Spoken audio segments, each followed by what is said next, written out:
itong saging. Lalagay akong tapakan para paano.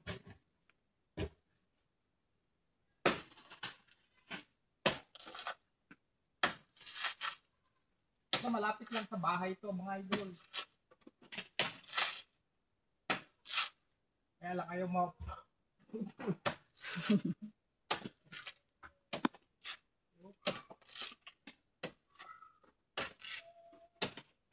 Mabagsakan ka, idol.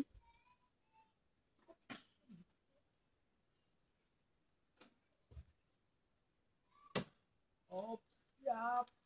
Sasaluhin ko mga idol.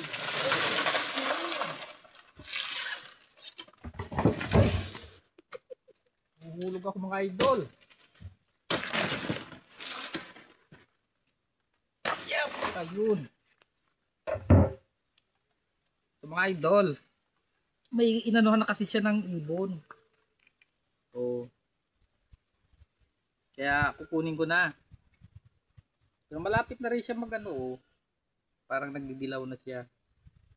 Mga 3 araw lang, hinog na ito.